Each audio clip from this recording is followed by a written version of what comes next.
On this episode of Road Trip Masters, we roll into a county that is the apple of everyone's eye in Pennsylvania. This guy is just waiting to ask questions. Then check out a historic rail line that may end in bloodshed. We'll get our drink on. Tell you what, my dad would love this. Nice and cloudy, good strong IPA. Spend some time with the Apple Queen. Katie, you ready for that? I'm ready. All right. And hit the Mason-Dixon line for some great spirits. So sit back, relax, and let us do the driving Right here on Road Trip Masters. I'm Nick Kessler. And I'm Brian Fulmer. We're teachers that have a passion for travel. Cruising the highways and byways in our 1968 drop-top caddy. We discover the places and people that make this nation great. We are Road Trip Masters. This week, we're headed to Adams County, named after the second president of the United States, John Adams. In July of 1863, it served as the site of one of the most critical battles of the Civil War, the Battle of Gettysburg. This region is also known for its apples, and aptly nicknamed Apple Country, USA. But before we delve more into the world of apples, we thought it best to give the caddy a rest and head into town a different way, on the North Central Railway. And on this particular morning, Brian and I were going to be in a fight for our lives. All right, Brian, steam into history. New Freedom, PA. Time to take a train ride. Absolutely, and apparently these are some of the same railroad tracks that Lincoln rode in when he delivered his Gettysburg Address. That's incredible when you think about it. I just hope we have a nice, safe, friendly ride. I think we're gonna have it. You ready? I'm ready. Let's go. As we settled in on this iron horse, it quickly became apparent that perhaps we boarded the wrong train line. I see him piling too many smiles. I want you to wipe those off your face. This is a serious railroad. You in particular, because you got barbed wire inside your mouth. You're probably rustling cattle in there or something. Teenagers are never supposed to enjoy themselves. After getting yelled at repeatedly, Brian and I were headed for trouble. And sure enough, our hunch was right. We were smack dab in the middle of a train robbery, where they were in the process of taking down the cafe. As our uncertainty grew, we knew it was just a matter of time until we became the victim. Something's happening. This is not good with the train coming to a stop. Come on, go. Train robbery. It's a robbery. Come on. Come on. Move. Move. Come on, time to go. There went all of our federal protection. Turn over your cash. Let's go. Municipal security. All the cash you got. I don't got anything. You know you have it. Tell me How about if I shoot here? He's got a lot more than I do. I don't think you got the guts to do it, none of you. Give it to him. Come on, give it to him. Mark my words, we're gonna get our money back. Life or death. As our train came to a stop, it was time to stand up for ourselves. And that's when we decided to head out onto the grassy plains and face down these gunslingers of death. I want it.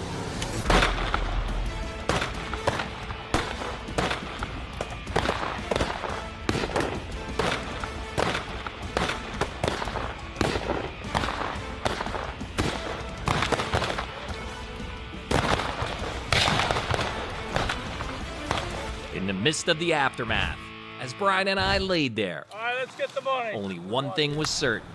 Death was the victor. Ah, that was a rush. Beautiful. Loved it. Man, fantastic. Never been a part of something like that ever. Got shot immediately.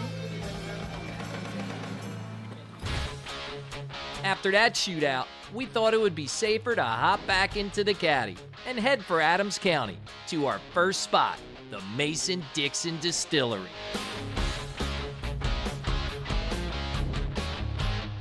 Yanni, Mason-Dixon Distillery, it's a beautiful building. Give us a little background. There's a lot. History on the building is it's a former furniture factory. A section of it built in 1920, a section that we're standing in right now built in 1912. They peaked for almost 30 years, employing over 350 people right here. Wow, that's Yeah. packing them in, Brian. I would say so. Where does it all start? Starts right behind us. Begins with mash cooking. What we're doing here is we're going to convert the starch in grain into fermentable sugar. The process is going to take about a day. At the end of that, we'll hook up our pumping hoses and we'll pump it on down to the fermenters. So where are we headed next? Next stop's fermentation, and we're one step closer to being able to sample those spirits. Well, it's about time. There we are, Yanni. Fermentation tanks, vessels, right in the back. This is where we have the yeast. The yeast is going to eat that sugar, fermentable sugar we made over there. It's going to burp out carbon dioxide. It's going to burp out alcohol. Over the course of about 7 days, we'll go from 0% alcohol and we'll end around 8 or 9%. Huh. What do we have here, Yanni? This is where the magic happens. This is where the beer gets to grow up and become liquor. We're actually separating the alcohol out from the beer and concentrating into spirits right now. Man, it looks like something from a sci-fi movie. All the gurgling, the machine's actually moving. If you're at home and you're cooking in a pan and you're cooking with wine or beer, you know that alcohol cooks out as steam? Right. We're essentially sticking a funnel on top of that, capturing the steam, bringing it back over, condensing it, and cooling it into a liquid. With Yanni teaching us the distillery process, it was easy to get thirsty. But before we could lock lips with the tasting glass, we had some unexpected visitors. And just our luck, right before the sampling, the fire alarm goes off. It almost seemed like Yanni planned this on purpose so we wouldn't get into the liquor. Maybe somebody's telling us something.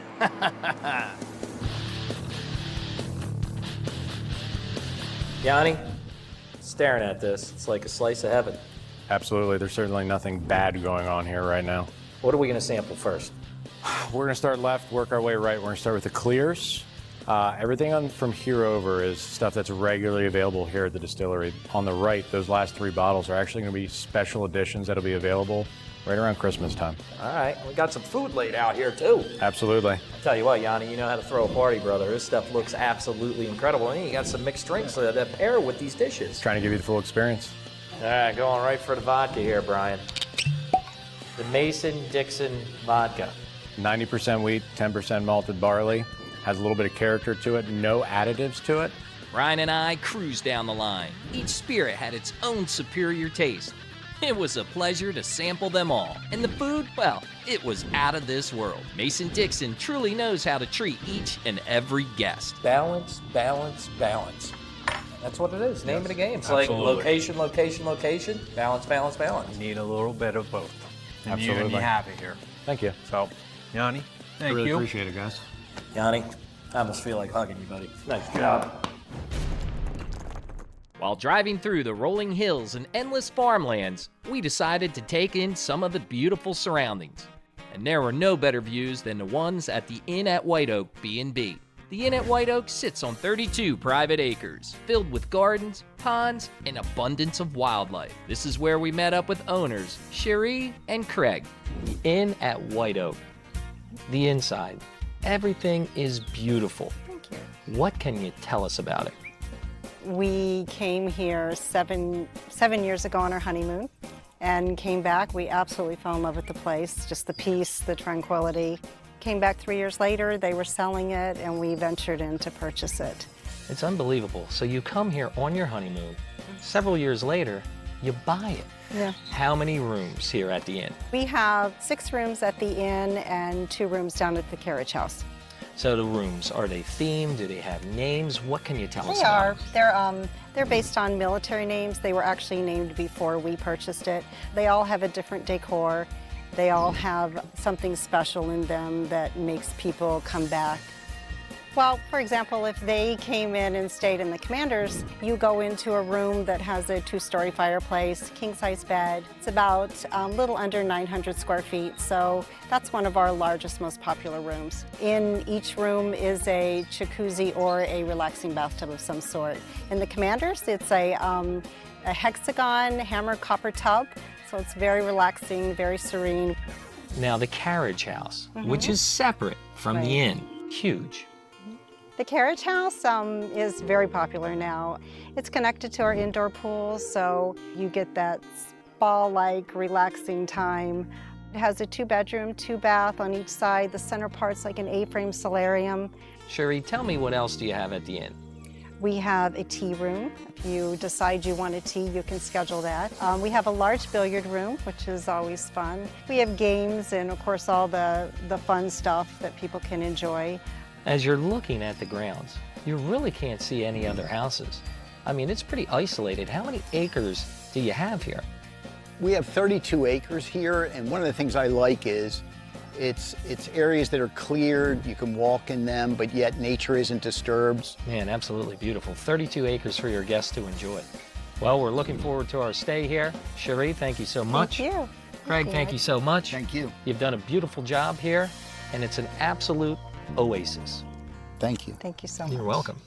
After settling in at the Inn at White Oak, it was time to hit the road and track down some food in Gettysburg. I'm here at the historic Dobbin house, all ready to catch a bite to eat. But I was told I need to catch up with owner Jackie in the bedroom. I'm pretty curious to see what this is all about.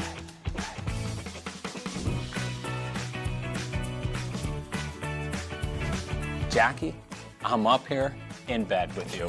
Yes, we are in bed. What a neat at place. the Dobbin House. Oh, can you tell us something about it? The Dobbin House is the oldest building in Gettysburg. It was built in 1776 by the Reverend Alexander Dobbin. About 40 years ago, it was turned into a restaurant. So now you can come here and dine in the colonial manner. And we have a lot of different dining rooms, including the original bedrooms where you can dine in bed. We serve a continental menu and in the colonial manner. And so people have been enjoying it for a long time. Like a good little scout, Jackie led us right to the promised land. I'm here with Chef. Chef, what do you have for us today? Today we have the seafood Isabella, named after Reverend Dobbin's second wife here at the Dobbin house. Take it away, Chef. All right, start with some peppers and onions. And just sauteing them up? Sauteing them, getting a good sweat on them. A little onion, garlic. That toss around a little bit. We'll get our scallops in there and get a nice sear on them. Just throwing it all together? Throwing it all together, that's right. All right. We'll get our shrimp in, some Old Bay, some fresh oregano and basil. Looks fantastic already. Now, how long are we going to let this saute in there? We're going to saute just until it's just about the scallops and shrimp are just about done. Chef, pretty simple, right? Pretty simple, that's right. Just a little sauteing, hit it with a little white wine. That's all it is. Huh. Whoa. Wasn't ready for that, Chef. Almost burned my eyebrows. And then we'll hit it with our fettuccine and tomato and colossal crab meat to finish it off. All right. Got it tossed around a little bit. So the second step here is just warming up your fettuccine that was pre-cooked and warming up the tomatoes and crab meat. Simple ingredients. Simple but delicious. Just finish this off with a little bit of parsley. Get it plated. All right. Couple more stirs and that's it. Ready to go. And there you have it, the seafood Isabella. Wonderful. Normally I'd say this is a meal fit for a king, but now I'm gonna say it's fit for a general. Another chef, another killer meal. Andy couldn't have made a better dish, and the Dobbin House is the perfect spot to munch. This restaurant takes dining to a whole nother level. With great food and flawless atmosphere, next time around, I might even bring Nick.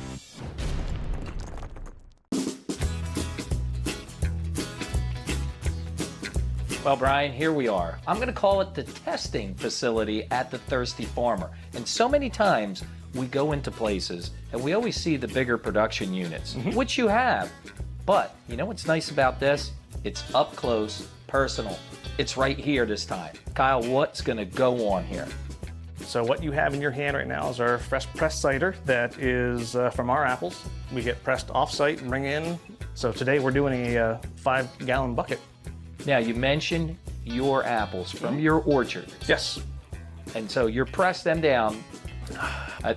He can't even wait. It's fantastic. The freshness is unbelievable. Sorry to interrupt, but it's hot in here. It is. It's actually a pretty simple process. So what we do is we pick out the varieties that we want to get the sugars and stuff out that we want flavor-wise to basically make a good cider. So basically what we have here is the apples pressed into juice. Non-alcoholic. Non-alcoholic right now. So pretty simple. We're going to pour it into our fermenting vessel, which is basically a sterilized 5-gallon bucket. And this cider is as fresh can get. Yep. All right, so now, Kyle, next we're putting in the yeast. Yeast, that's basically the whole process here. So fresh cider, the bigger fermenting vessels that we talked about that we're doing, takes a whole brick of these, which is 10 to 12 of these small packets. So now, how long does the yeast and all this take place, like these vats here? So these vats right here, probably within 2 weeks are gonna be done fermenting. We'll let them rest for a little bit. So within probably a month period. Well, Brian, you got to finish that cider up. That's not going to be a problem. Because where are we going next? We're going out to the apple orchard to see the apples growing on the trees. I guess where the source comes from. Ready.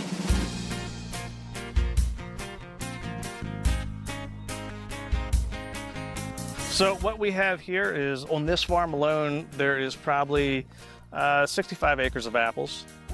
We actually produce almost 500,000 bushels of apples. Whew. Okay, it's quite a bit. It's a lot. But a lot of that goes to processing and stuff like that. So we're trying to find a way to make a little bit more out of it. That's why we're doing cider. I think it's important. Seems like the amount of acreage that you have here, everything is coming 100% from the thirsty farmer. No juices. You're not buying a juice from anybody else, right? No, sir. All right here. Everything's coming from right here.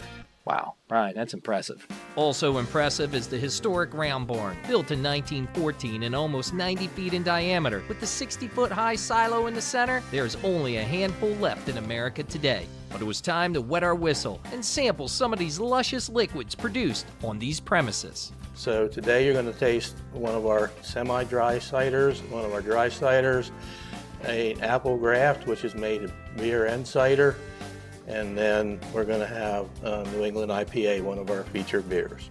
Tell you what, my dad would love this. Nice and cloudy, good strong IPA. Yeah. Excellent job. Right behind us, we have rows of hops growing right here at the farm. We do. We have a little bit over an acre of hops right now. We have 7 different varieties of hops growing here and blueberries. You know what, Brian, to summarize, as educators, you're making your beers with your own hops.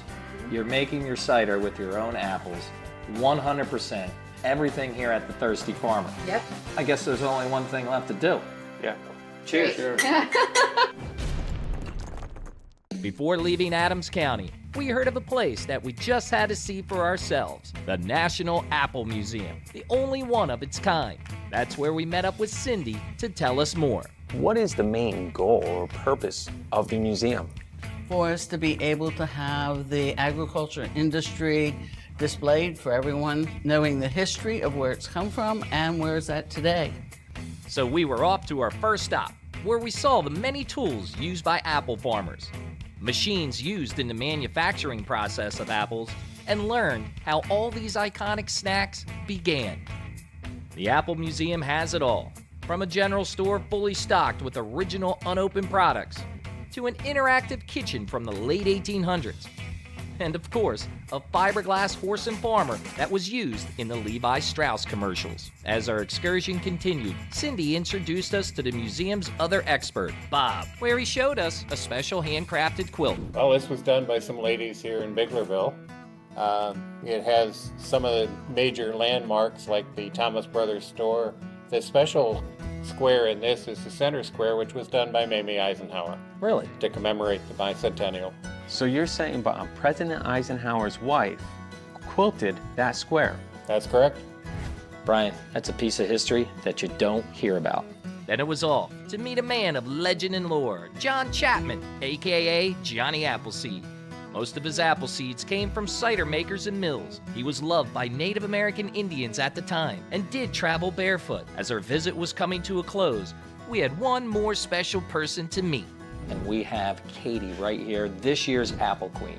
Katie, congratulations, first of all. Thank you. Now, Your Highness, how does one become an Apple Queen?